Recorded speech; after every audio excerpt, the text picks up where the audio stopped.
अरे आग लगे, ये भी कोई जिंदगी है। सुबह से चिल्लम चिल्ली पुकार सुन के मैं तो तंग आ गई हूँ। अरे वो भी क्या दिन थे जब मैं गांव में रहा करती थी। पहले बड़ी सुखी थी मैं। पहले मेरी जिंदगी क्या थी और अब क्या हो गई है। शहर में तो लोग भेड़ बकरी की तरह जीते हैं। जीने का असली मजा तो गांव में है। क्यों, क्या हुआ माँ जी? आज गांव की बहुत याद आ रही है आपको? अरे हाँ बहू, शहर का जीना भी कोई जीना है। लोगों की आधी जिंदगी तो सड़कों के ट्रैफिक में निकल जाती है और यहाँ रखा ही क्या है। एक बात कहूँ, दिल्ली शहर अब पहले जैसा नहीं रहा। क्या माँ, जब देखो गांव के गुणगान गाती रहती हो। ठीक है, इस बार ना बच्चों के कॉलेज की छुट्टियों में हम सब गांव चलेंगे, ठीक है? हाँ, ये ठीक है। फिर कुछ दिन के बाद सारा परिवार अपने गांव चला जाता है। अरे वाह, कितनी ताजी और साफ हवा है, कितनी शांति है यहाँ। चल बहू, अब बढ़िया सा खाना बना दे, मजे से आंगन में बैठ के खाएंगे। सुशीला गांव का माहौल देख बड़ी खुश होती है। 2 दिन के बाद गांव की कुछ औरतें सुशीला के घर आती हैं। बड़े दिनों के बाद गांव आई है सुशीला। हमें तो लगा कि तू शहर जाके गांव को भूल गई।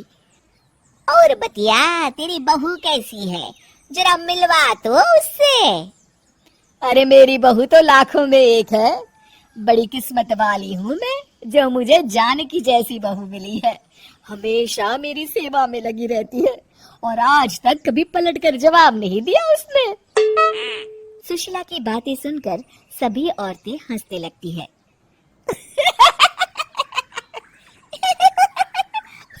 ठीक है, तेरी बहू चांद से आई है क्या? क्यों बहनों, दुनिया की कोई भी बहू अच्छी होती है क्या?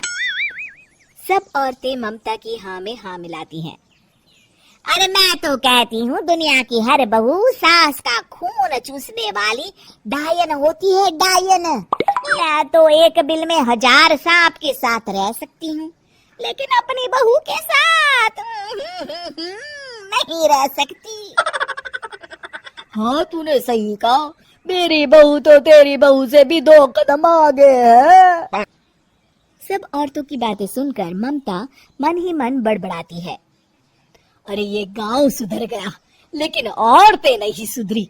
अगर थोड़ी देर और इनकी बेवकूफी भरी बातें सुनूंगी तो मैं सच में पागल हो जाऊंगी। फिर सुशीला उन औरतों को घर से दफा कर देती है और राहत की सांस लेती है।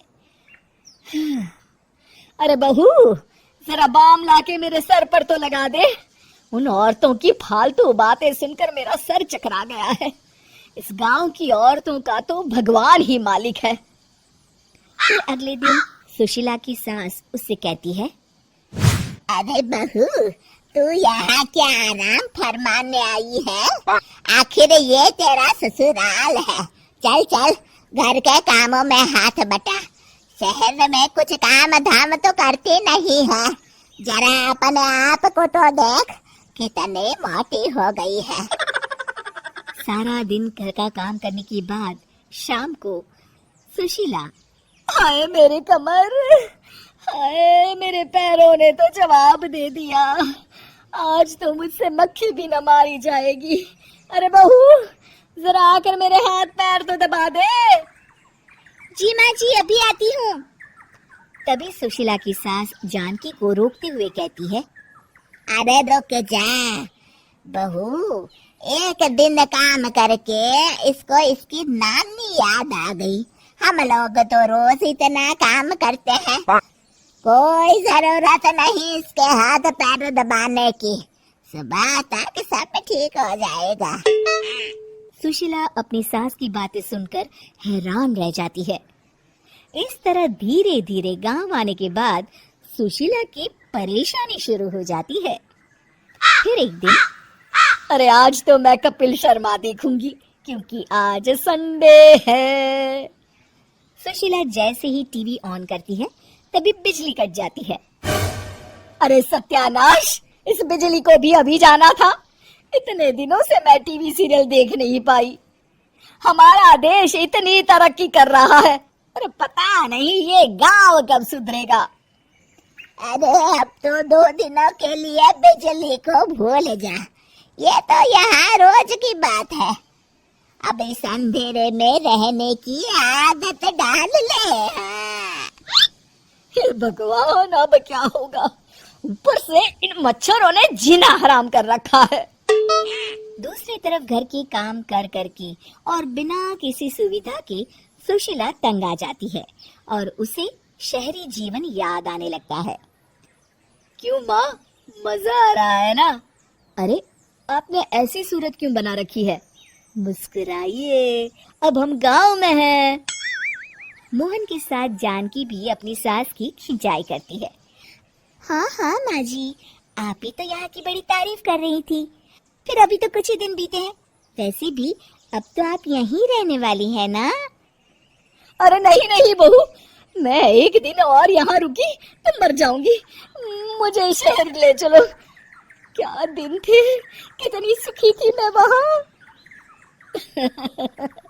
ठीक है माँ, हम कल ही वापस शहर चले जाएंगे। इस तरह सुशीला शहर आ जाती है और फिर कभी दोबारा गांव जाने की जिद नहीं करती।